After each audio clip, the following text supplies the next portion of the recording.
चाल माझा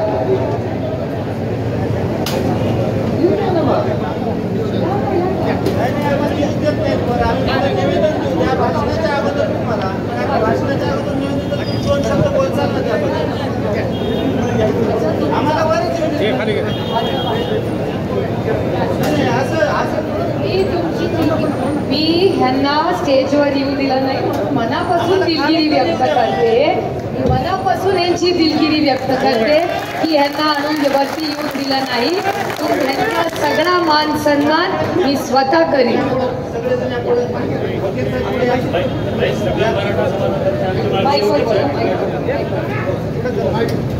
आदरणीय ताईंना सकल मराठा समाज तर्फे आमची विनंती आहे आणि निवेदन जे आम्ही देतोय की लोकसभेमध्ये मराठा समाजाने आपल्याला मदत केली पाहिजे आणि आमची अशी भूमिका आहे की जरांगे पाटलांनी जे आंदोलन छेडलंय या आंदोलनाबद्दल आणि ओबीसी मधून मराठा समाजाला 50% आतलं आरक्षण कसं मिळेल आणि तुमची भूमिका काय असेल. कारण विरोधी पक्ष जे सत्ताधारी आहेत ते तुमच्याकडे वोट करता येत. जी बैठक बोलवली होती त्या बैठकीला आपण गेलेलो नाही, ते तुमच्याकडे वोट करतायत. आपली भूमिका सांगा. आजही आम्ही सोबत आहोत, उद्या सुद्धा तुमच्या सोबत राहू. तर मराठा समाजाच्या ओबीसी करणारा आपला पाठिंबा असेल तर, अन्यथा आम्हाला वेगळा विचार करावा लागेल. त्यामुळं आमच्या हात जोडून विनंती आहे विरोधी पक्ष म्हणून आपली भूमिका काय आहे ओबीसी करण्याबद्दल आणि स्पष्ट सांगा. आमचा पाठिंबा आहे किंवा आम्ही आरक्षण मिळवून द्यायला तुमच्या सोबत आहोत अशी भूमिका नको येत आहे. कारण मागच्या 50 वर्षापासून प्रत्येक जणांनी पाठिंबा दिला परंतु आम्हाला आरक्षण मिळालं नाही. जी व्यवस्थित भूमिका आहे ती व्यवस्थित भूमिका मांडा. मराठा समाजाच्या ओबीसी करण्याबद्दल आपल्याला नेमकं काय म्हणणं आहे आपल्या पक्षाचं, फक्त एवढं आम्हाला ऐकायचं. म्हणणं नाही ऐकायचं, तुम्ही भूमिका आहे. कारण पूर्ण देश तुमच्या पक्षाला तिकट बघतोय. देशात अडचण आली तर तुमचा पूर्ण देश या संकटात सोडवणारा एकच व्यक्ती आहे असं बघतोय. तर या समाजाला का बरं स्वतः या संकटातून अडचणी आणि याबद्दल त्यांची भूमिका काय आहे ते तुम्ही सांगा. तुम्ही त्यांचे वारसदार असले ही भूमिका तुम्ही स्पष्ट केली पाहिजे.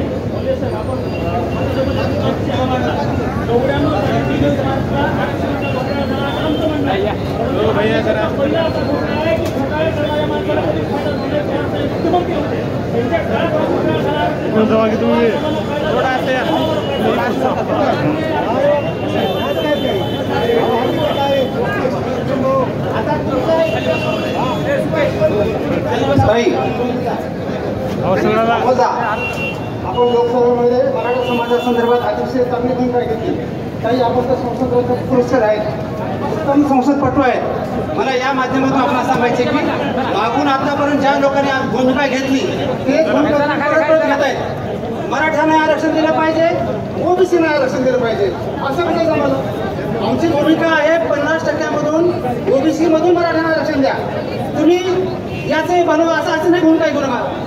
ठोस भूमिका घ्या आणि मराठा समाजाला ओबीसीतून आरक्षण दिले पाहिजे. या संदर्भात काय करता ते बघा. आम्हाला तुमचं भाषण आवडतं, तुम्ही तेच म्हणताय मागं सांगितल्यासारखं. तो मराठा समाज दिलं पाहिजे, ओबीसीने दिलं पाहिजे, पण त्यांच्या ताटात न घेता ही अशी भूमिका घेऊ नका एवढी विनंती आहे करतो. आणि आपल्या मार्गदर्शनातून आपण आपली भूमिका व्यक्त करा. थोडं मागे थोडं मागे थोडं मोबाईल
चला खाली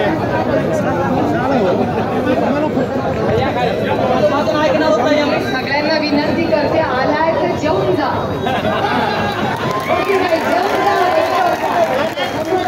जेवून जा.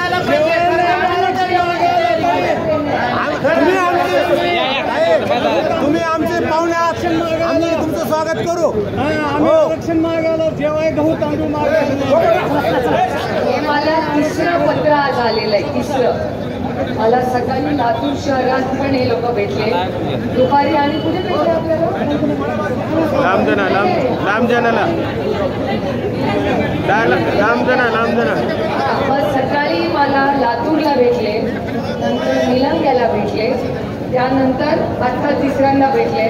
माझी सगळ्या पोलिसांना विनम्र विनंती आहे, कुणालाही मला भेटायचं असेल तर प्लीज माझ्या आणि त्यांच्यामध्ये पोलिसांनी येऊ नये अशी माझी पोलिसांची विनम्र विनंती आहे. आज जोडून माझी पोलिसांना विनंती आहे की हे सगळे आपल्या कुटुंबातले लोक आहेत, आपल्या घरचे लोक आहेत, त्याच्यामुळे पोलिसांनी पण रिलॅक्स करावं. तुम्ही पण आपल्यातलेच आहात, त्याच्यामुळे तुम्ही टेन्शन घेऊ नका. त्याच्यामुळे सगळ्या पोलिसांनी पण रिलॅक्स करा. आणि ज्याला यायचंय मला भेटायला त्याच्यासाठी 365 दिवस 24 तास सुप्रिया सुळे तुमच्यासाठी हजर आहे, हेही मला तुम्हाला सांगायचं. आता हा प्रश्न अतिशय गंभीर आहे. माझी याच्यासाठी चर्चेला कुणाबरोबरही कधीही बसायची तयारी आहे.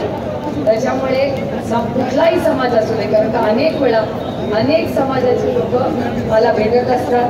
मराठा समाजाचा प्रश्न आहे, आपल्याला आठवत असेल धनगर समाजाचा विषय तर आमच्या घराच्या बाहेरच येऊन देवेंद्र फडणवीस म्हणाले होते की पहिल्या कॅबिनेटमध्ये घेऊ. तसंच लिंगायत समाजाचे प्रश्न आहेत, भटक्या विमुक्त समाजाचे आहेत आणि मुस्लिम समाजाचेही प्रश्न आहेत. त्याच्यामुळे मी भारतीय जनता पक्षाच्या अनेक नेत्यांना अनेक वेळा संसदेतही बोललेले आहे की आपण सगळे एकत्र बसूया, एकत्र मिळून आपण प्रत्येक समाजाचे प्रश्न ऐकून घेऊया आणि कसं कुणाला कुठल्या आरक्षणात बसवता येईल याची आपण चर्चा करूया. आणि कदाचित तुम्हाला माहिती आहे का नाही मला माहिती नाही, पण काल किंवा परवा सकल मराठा समाजाचे लोक आदरणीय पवार साहेबांनीही पुण्यात भेटून गेले. मला असं वाटतं की बातमी कदाचित टीव्हीला आली का नाही मला माहिती नाही, पण त्यांच्याबरोबर चर्चा झाली. माझी त्यांची भेट नाही, माझी भेट उद्या होईल त्यांच्याबरोबर.